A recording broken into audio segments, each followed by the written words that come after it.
Let's review some of the problems we face and how they are related. 1. A growing trade deficit. The U.S. trade deficit for 2006 is forecast to be $423 billion. This means we as a nation will consume $423 billion more than we produce. On a smaller scale, this would be the same as a family who earns $5,000 a month, spending $6,000 a month. Now, you and I know that this $5,000 a month family is only making their problem bigger. This problem leads to the next problem. 2. A growing U.S. national debt. According to the Treasury Department, 42 presidents from Washington, 1789, to Clinton, 2000, borrowed a combined total of $1.01 trillion from foreign governments and financial institutions. Between 2000 and 2005, the Bush White House borrowed $1.05 trillion, more than all the previous administrations combined. Getting back to the $5,000 a month families. Many of these families tried to solve their problem by taking out home equity loans. You have seen the ads on television telling you how smart it is to pay off all your credit card bills with a home equity loan. This is a smaller example of pushing the problem forward. The president and the government today are solving the problem in much the same way, taking out a home equity loan on our future. This problem leads to the next problem. 3. A falling dollar. In 1971, the dollar was converted from real money to a currency. In 1971, President Nixon was trying to solve a problem. Too much of our gold was leaving the country. Why was gold leaving the country? The answer is found by going back to problem number 1, a growing trade deficit. Because we were buying too many Japanese and European goods, the difference between what we sold to them and what we purchased from them was collected in gold, because back then our dollar was backed by gold. To solve that problem, President Nixon simply changed our dollar from an asset to a liability, an IOU. Today, our trade deficit is higher than ever before, and our IOU to the world is massive. Instead of backing our dollar with gold, the United States can just print more money, just as we, as individuals, use credit cards or write checks without any money in the bank. The difference being that you and I can be arrested and thrown in jail for writing bad checks. While printing as much fake money as we wanted was intended to temporarily solve the problem in 1971, it did not solve the problem of overconsumption. As a result, the 1971 change created even more problems, very big problems that we are beginning to pay for today. Between 1996 and 2006, in just 10 years, the U.S. dollar has lost half of its value when compared to gold. In 1996, gold was selling for approximately $250 an ounce. By 2006, just 10 years later, gold was selling for over $600 an ounce. As an example, in 1996, if you had put $1,000 in the bank, today, 2006, it would be worth less than $500 in gold. Instead, if you had purchased 4 ounces of gold for $1,000, today that gold would be worth $2,400. This 1971 change in the rules becoming global meant that savers became losers. People who believed that their money was safe in the bank lost, simply because they did not really have money in the bank. They had a currency, an IOU from our government. People who live on fixed incomes will find life more expensive. Their dollar will not go as far. What the government is telling these people is that the problem is inflation. What the government does not tell them is that the problem is really devaluation. Our dollar is dropping in value simply because our government is printing more money to solve their problems. By the year 2020, a loaf of bread may cost $12, but pension checks for those who get them will stay the same. This problem leads to the next problem. 4. Baby boomers without money. In the next few years, the first of 75 million baby boomers will begin to retire. Many have inadequate funds to retire on. This lack of savings is caused partly by a law known as Gresham's Law. Gresham's Law states that when bad money enters the system, good money goes into hiding. This has happened throughout history, as far back as the Roman Empire. In 1964, the United States took real silver coins and replaced them with fake silver coins. Immediately, real silver coins went into hiding. I believe that people may not be saving because, either consciously or subconsciously, they know the money they receive is not real money, so they spend it as fast as they can. We are a nation of debtors today simply because many people know their money is worth less and less. So why save it, since savers are losers? Most middle-class Americans have more money in their home equity and retirement accounts than dollars saved in their banks. Americans have one of the lowest savings rates in the world. They are living longer with less money and less opportunity. This problem leads to the next problem. 5. An entitlement mentality.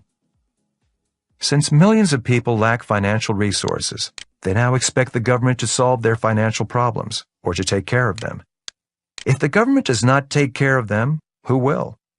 With prices going up, who can afford to take care of them? The problem cannot be pushed forward much longer. With Social Security in debt $10 trillion and Medicare in debt $62 trillion, it seems the only way to solve this problem is to keep doing what we have always done. Spend more than we earn, borrow more than we can afford, and print more money. It is a death loop caused by the inability to solve the problem, a problem caused by a lack of financial education. This problem leads to the next problem. 6. Higher oil prices. Higher oil prices are not caused by a lack of financial education. They are caused by greedy self-interest and a lack of financial vision. Although we have the technology and alternative energy resources to replace oil, we have not done so. As a nation and a world, we will suffer financially because of this greed and lack of vision. High oil prices create the domino effect on the previous problems. The United States was able to borrow as much as it wanted to solve our problems because our economy was growing. As long as we were growing, other nations and lenders were very willing to lend us money, as much as we wanted. The problem with higher energy prices is that the higher prices cause the economy to contract, not expand. If and when the economy begins to contract, the people we have been borrowing from may be hesitant to accept more of our debt. If this happens, the economic problems cannot be solved by bigger promises and more debt. The house of cards may come down. 7. Tax breaks for the rich. Most of us know about the Golden Rule. Not the Golden Rule that reminds us about doing unto others. The Golden Rule I am talking about is the one that goes, "The person who has the gold makes the rules." It is a tragedy that in America the poor and middle class have lost their representation in government. Today, the rich make the rules, which is why the rich are getting richer. On May 11, 2006, ABC News ran the story about the latest tax cuts. Quoting from the story, "The Tax Policy Center, a Washington think tank, discovered that the top 0.1% of taxpayers, the people who make more than $1.8 million, would get back $82,000. Middle-income Americans making between $27,000 and $47,000 would get $20.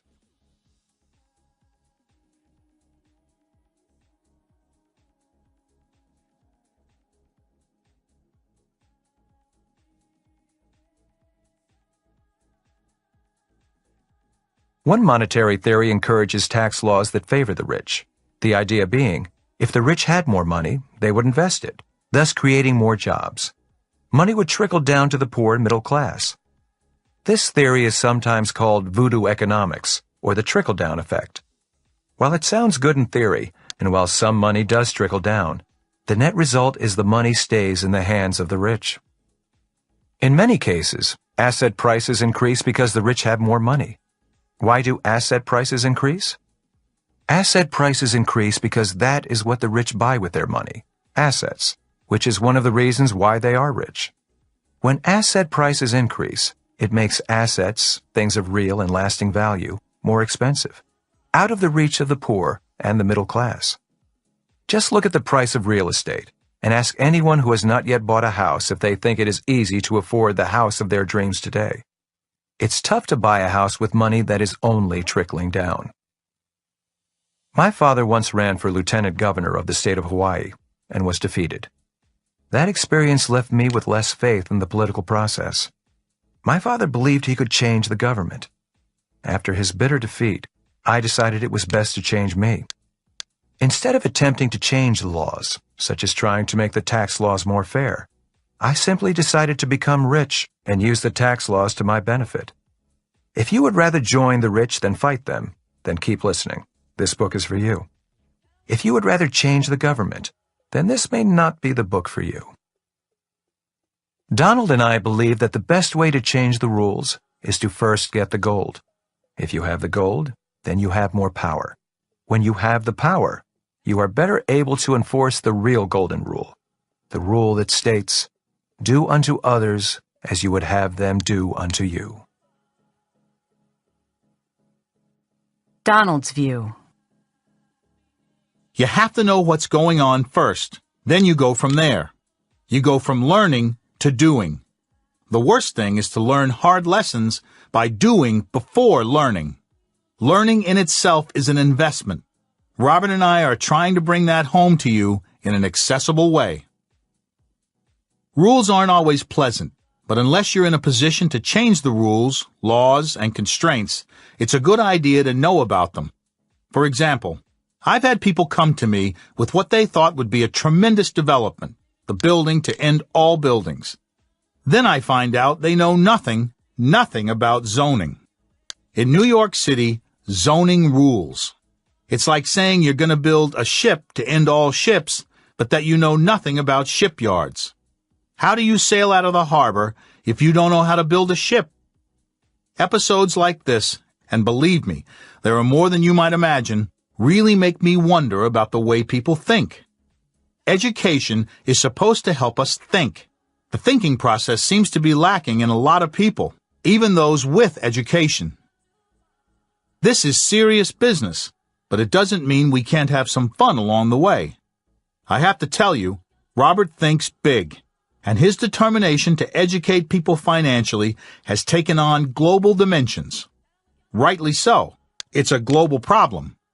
But the solutions can start with you and with us. Robert has spotlighted some very real problems that face us all today. 1. A growing trade deficit. 2. A growing national debt. 3. A falling dollar. 4. Baby boomers without money. 5. Entitlement mentality. 6. Higher oil prices. 7. Tax breaks for the rich. Any one of these problems could spell financial ruin for any country. It's more important than ever that you educate yourself and your family so that you can protect yourself financially in the future. Through education, you gain vision. Through vision, you gain the ability to spot economic problems and turn them into economic opportunities. However, you must be careful about what kind of education you receive. The bottom line is you have to learn to think for yourself. Robert and I are not here to do the thinking for you, but because we've both done a lot of thinking and have been successful, we believe that what we have to say might be able to lift some of the fog from the financial horizon. Both Robert and I have used the term financial IQ in our writings. We all have our definitions of financial IQ, but it's a living term, therefore it's always changing. To me, it means having the ability to chart the economic waters nationally and internationally, to be able to look beyond the present and into the future, and to make decisions based on those assessments and insights.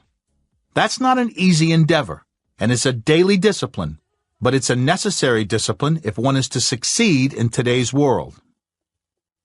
One thing I'd like to emphasize is the importance of studying history.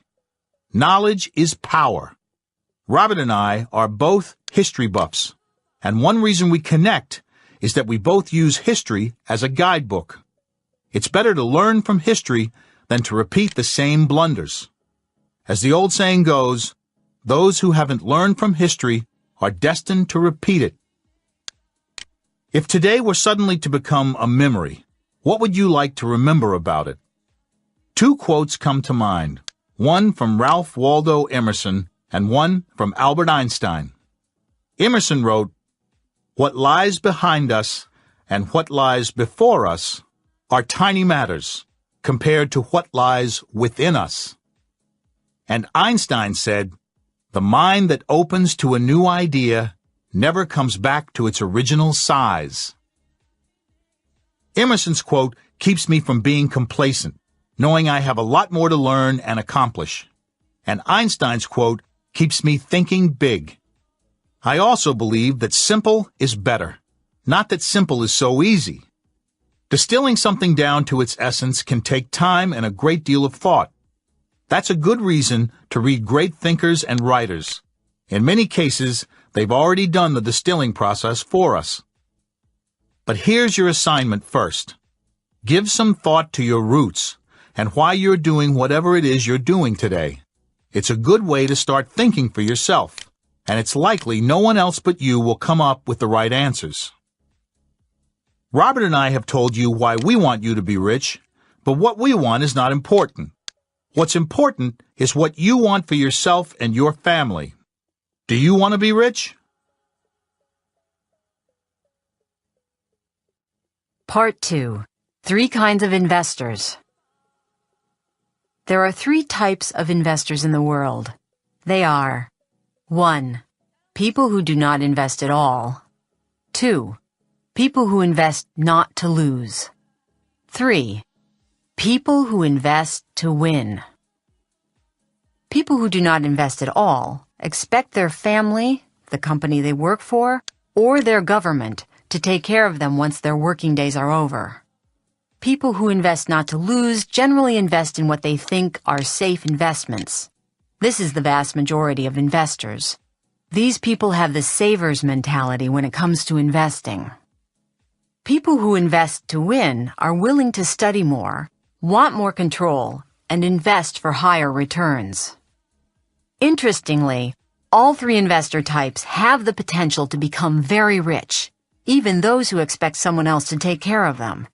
For example, the CEO of Exxon recently retired and was paid nearly $500 million as a going-away present. Donald and Robert both invest to win. This book is for you if you want to invest to win. Which brings us to Chapter 6, Investing to Win. Robert's view. Donald and I share the same concerns, and we want you to be rich. So what are our solutions? One day, during a brief meeting in his office, Donald simply said, "I invest to win. Don't you?" With that statement, the defining difference appeared. He and I invest to win, while others invest not to lose. The standard financial advice is, save money, get out of debt, invest for the long term, generally in mutual funds, and diversify. Late that afternoon, Donald and I discussed how we did not focus on saving money. In fact, we are both millions of dollars in debt, but good debt. We do not diversify, at least not in the context that most people use the word diversify. And while we are definitely long-term investors, we do not invest in mutual funds, at least as a primary investment vehicle. Why? Because we invest to win. Donald and I started talking about how our books were different and more popular than those of other financial authors. Again, the obvious became more obvious. Most financial authors tell their readers to live below their means, I said. You and I do not live below our means. We like being rich. We expand our means. When we write or teach, we encourage others to be rich and enjoy the good life. For years, ever since Rich Dad, Poor Dad came out, many people, including journalists, often said that what I talked about was too risky. Yet to me, what most people were doing was far riskier. In a world of less and less job security, it seemed foolish to count on job security.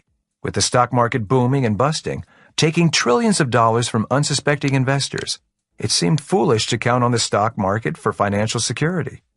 And with our school systems teaching students little to nothing about money, it seemed risky to simply count on a good education as being adequate. You know, we don't invest in the same investments most people invest in, said Donald. Isn't it ironic that the investments most people think are safe are really risky? I simply nodded. There's something else, said Donald. You and I look at making money as a game. We have fun. We enjoy the game. Sometimes we lose, but mainly we win. We have fun. But most people don't see making money as a game. They think of it as life and death, winners and losers. Survival, I said, a struggle for life itself, which is why they are terrified of losing money. That's why they look at investing as risky. And wind up in risky investments, Donald added, gently slapping his desk. It's a financial tragedy. Their loss of money? I asked. No, the fun they miss out on. Making money is fun. Life is supposed to be fun. And millions of people are living in fear instead of having fun. That's the tragedy. Later, as I got into the elevator and pressed the button for the lobby of Trump Tower, my mind was racing. Why do most investors play it safe, or invest not to lose? And why do others invest to win? As the elevator door opened to the lobby, a question came to mind. What is the difference between a person who plays to win and a gambler? And what about risk? As I reached the sidewalk on Fifth Avenue and hailed a cab, I realized the reason most people invest not to lose is because most people think investing is risky, or that investing is gambling. Many also believe that to get higher returns means you have to take on more risk. Nothing could be further from the truth. Sitting in the cab, I recalled the 90-10 rule of money my rich dad taught me years ago, and about which I have written in my other books. Simply put, in the game of money, 10% of the players win 90% of the money. For example, in the game of golf, 10% of all professional players win 90% of the money, and 90% of the professional players split the remaining 10%. The 90-10 rule has served as a trusty rule of thumb in my life, though I know of no scientific studies that have set out to prove it. We've all heard how 10% of all Americans own 90% of the available wealth. When you look at real estate investors, it is safe to say that 10% again own or control 90% of the wealth, with the greatest amount going to the top 1% of that 10%.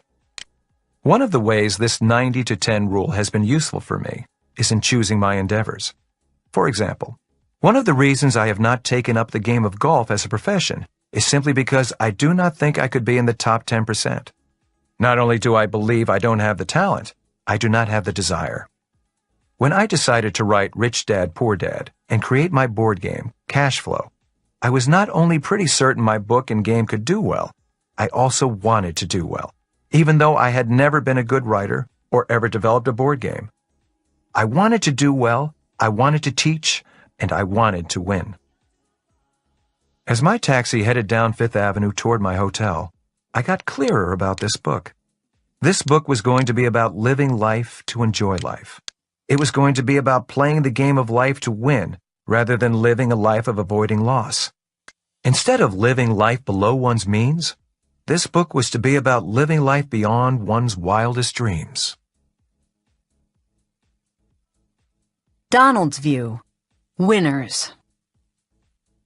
I've known about the 90-10 ratio for a long time, but Robert gives us all a good reminder. Pretty soon, if we don't start paying attention, it could reach the 95-5 ratio or even 99-1, with 1% of the people owning 99% of the nation's assets. Winners wouldn't let that happen, and I hope that includes you. It's important to have dreams. A man's reach should exceed his grasp, as Robert Browning said. That's what keeps us going. I like to say, if your reality begins with your dreams will become your reality. Why is that? Because to think otherwise leaves us at the level of mere survival, which I believe is not the ultimate aim of most people. Ever hear a young person say they hope they become a bum someday? Usually they say things like, I want to become the president. I'd like to be an astronaut. I'd like to be a fireman. I want to be a doctor. Those are demanding and sometimes heroic professions, and young people have the dreams and aspirations to match them. Winners remain young at heart. They aim high and have the enthusiasm and the plans to achieve what they're aiming for. They may have wild dreams, but it's better than having no dreams. Then they pay attention and focus on what it's going to take to achieve them. Being stubborn is a big part of being a winner. Some people have failed because they have given up too soon. My father used to tell us this story about a guy who loves soda. So he went into the soda business with a product he called 3-Up. It failed. So he started again with a soda called 4-Up. It failed too. So he decided to name his product 5-Up and worked just as hard to make it work. But sure enough, it failed again. He realized that he still loved soda, so he tried again with a product named 6-Up. It failed, and he gave up completely. Then, a few years later, someone else came up with a soda product and named it 7-Up, which became a huge success. When I was young, I couldn't understand why my father kept telling us this story. Later I realized he was telling us to never give up. Well, I never forgot that story, and I've never given up either. Tell yourself that story if you need to, and the winner part of you will take over. The other component of winning is simply a winning attitude. I tell people to see themselves as victorious. Positive thinking works. It has a lot of power.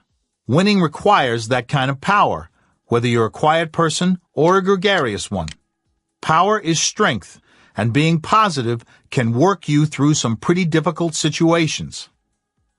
When I was deeply in debt at one time, I became stubborn and refused to let it get me down. I simply refused to become negative.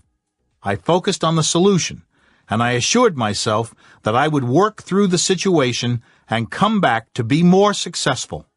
That's exactly what happened. My demise was written about in major publications, and even then I refused to agree with them. My reality was about my dreams, not about numbers. I won. Are you stubborn enough to be a winner? Then you are capable of investing to win. One other thing. Ignorance can be more expensive than education, and that certainly includes your financial education. Do not let the fear of the unknown hinder your aspirations and your financial well-being. There are people who will want you to feel inept so they can take advantage of you. I've seen that happen to very successful athletes as one example. Don't let it happen to you.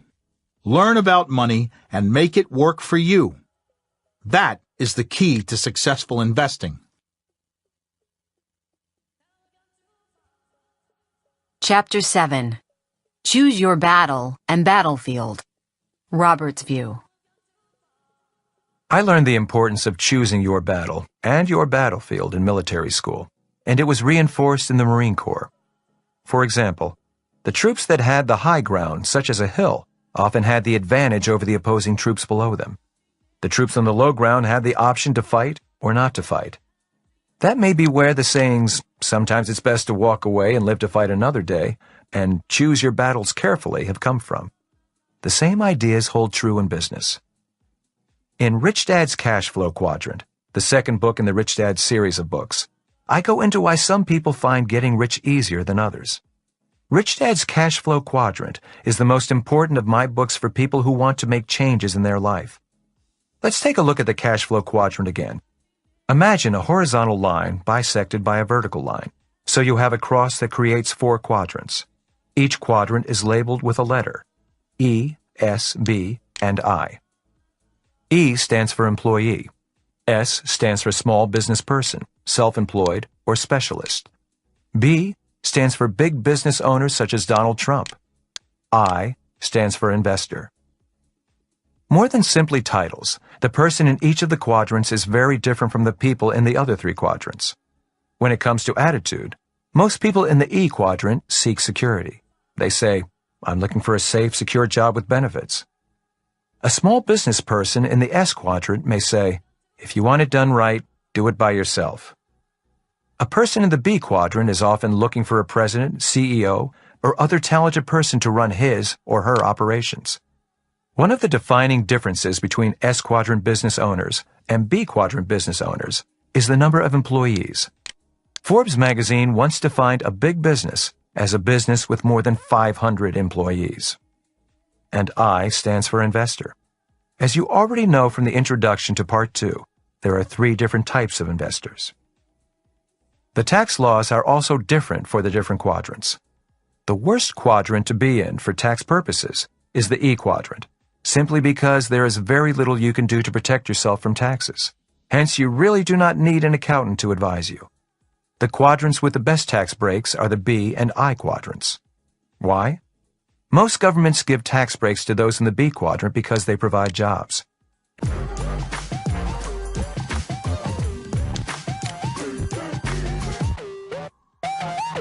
To people who invest in real estate and oil, because every country needs housing and energy. The cash flow quadrant is important because it can help you decide which quadrant you have the best chance of winning in. As you may have guessed, both Donald Trump and I chose the B and I quadrants to operate in. Some of you may be thinking, but I don't want to be an entrepreneur. Or you may be feeling your heart pound at the thought of taking risks and not having a steady paycheck. Don't worry. This book is more about winning than it is about being an entrepreneur or professional investor. Even though there are 3 different types of investors, and we prefer investors who invest to win, people can become very rich as any one of the 3. The same is true with the quadrants.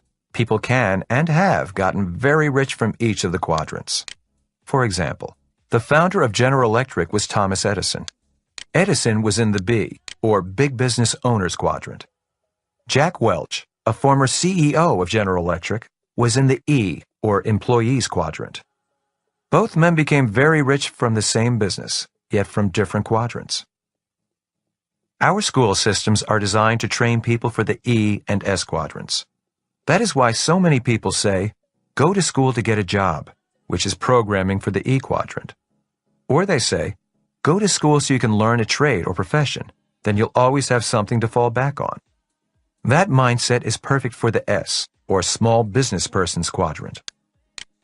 So take a moment and ask yourself, which quadrant is best for you? You may want to close your eyes and sit quietly to listen for your answer. This quiet process is important because it is crucial to be true to yourself, to be true to your own answer. Donald was fortunate in that he had his father as a role model for the B and I quadrants. I had a father in the E quadrant. For me to announce that I was going to be a businessman went against all the values of my poor dad, a man who believed in job security and government entitlement. It was like I was joining the enemy, becoming a traitor. My dad sincerely believed the rich were greedy and exploited the poor, and some do. Yet I did not share his values. I wanted to be an entrepreneur and an investor. Although I loved and respected my dad with all my heart, we did not share the same values when it came to careers and money. Once my real dad, my poor dad, realized that I preferred the professional and financial values of my rich dad, the B and I quadrants, the gap between the two of us increased, and our relationship became strained. My poor dad valued security, and my rich dad valued freedom. And as many of you know, security and freedom are not the same thing. In fact, they are opposite values. That is why the people with the most security have the least freedom. The people with the most security are locked up in jail and maximum security. When asked, why is money so important to you? I often answer, because money buys me freedom. Money buys me more choices in life. And that is why I strongly suggest you sit quietly and decide which quadrant is best for you. Ask yourself, what are my values?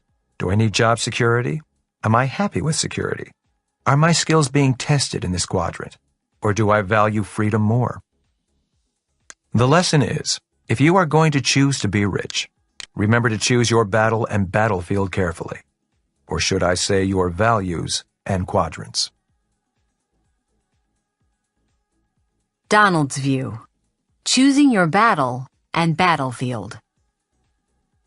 Robert's cash flow quadrant is an effective tool, and that's one reason I chose his book, Rich Dad's Cash Flow Quadrant, to be on my list of recommended books for Amazon. If you will take a little time and spend it thinking about what he's saying, you'll save a lot of time in the long run. It's important to know about yourself and your inclinations before setting out on any path, new or otherwise. When I was starting out in real estate, I could have easily stayed within my father's business and been successful, but I would not have been fulfilled. I had definite plans of my own, and had to strike out on my own to achieve them. If I hadn't done that, I would have led a comfortable life, but not an exciting one. I also would not have lived my own life. Just as Robert had to realize that his father's goals were not his goals, we all have to do some soul-searching to find out what we are destined to do and to be. Imagine living your life and then finding out you'd missed your own destiny in the process. I've seen some examples of that, and I think it's a great way to eclipse yourself. If you're not living your life, then who is? If you're not going to think about your life, then who will? You're here now, so give it your full attention. I often think of battles and battlefields in the sense of being arenas. We all choose, to a certain extent, I would hope, what arena we're operating in and what arena we'd like to be operating in. It's about having goals and visions for achievement and fulfillment. It's sometimes difficult to change circles, but it's sometimes for the best. We can be very much influenced by the people with whom we keep company, and it's not easy to break with the pack or to do the unexpected. It can be a solitary season or two before we get enough momentum to expand our own circle. But eventually, that can lead to a very full arena of events and people you happen to enjoy. That's very much like writing your own script and having it become one you wind up enjoying watching and participating in. I heard someone say once that we are all in charge of writing our own movie, and that movie is our life. Imagine yourself writing scenes. What kind would you want to have? Somehow, I don't think we'd choose drudgery, boredom, or poverty. It's not only no fun to write, it's boring and depressing to watch. Give yourself a little freedom to develop into something or someone you'd actually like to be. Life and business can be combative. It can be a battle. But make sure you choose to fight the good fight and get away from futile battles and battlegrounds as quickly as possible. Do not live or use your energy in vain. Remember, write your own script, then produce it yourself and find yourself living the way you want to. That's freedom, that's power, and that's winning. Now it's time for your view. Review and think about the cash flow quadrant and how it applies to your own life. It's helpful to actually draw it out. Make a cross with 2 lines and label each of the quadrants: E, S, B, and I. Then ask yourself, from which quadrant do you derive the most income today? Now envision yourself as the successful person you have dreamed of becoming. Which quadrant will you be in at the point when you reach the pinnacle of success? Compare your 2 answers. Are you already in the correct quadrant? If yes, then sharpen the skills you already have and get going. If not, then create a plan for how you can move to the quadrant where you see yourself as a great success. Only you can do this exercise for you. You do not need to move overnight, but you do need to start the process. With the plan in mind, what are the steps necessary for you to make the move? Write them down, prioritize them, and start changing your life today. Chapter 8. There is a difference between savers and investors. Robert's view. Many people invest in mutual funds. When I talk about not being a saver, many of them respond, "But I am investing. I have a portfolio of mutual funds. I have a 401k. I also own stocks and bonds. Isn't that investing?" I take a step back and explain myself a bit more. Yes, saving is a form of investing. So when you buy mutual funds or stocks or bonds, you are sort of investing, but it is more from a saver's point of view and a saver's set of values. Let's look at the passive investor philosophy. Once again, most financial planners will advise you to work hard, save money, get out of debt, invest for the long term, primarily in mutual funds, diversify. Donald Trump and I are not saying everyone should change and stop doing this. It is good advice for a certain group of people, people who have a saver's philosophy or are passive investors. In today's environment, I believe it to be the riskiest of all financial advice. There is one word that separates the savers and investors. That word is leverage. One definition of leverage is the ability to do more with less. Most savers do not use financial leverage, and you should not use leverage unless you have the financial education or financial training to apply it. But let me explain further. Let's look at this standard advice from the viewpoint of a saver and then an investor, or an E and S quadrant person versus a B and I quadrant person. Let's start with the advice, work hard. When most people think about the words work hard, they think only about themselves working hard. There is very little leverage in you working hard. When Donald and I think about working hard, while we both work hard individually, we mostly think about other people working hard for us to help make us rich. That's leverage. It's sometimes known as other people's time.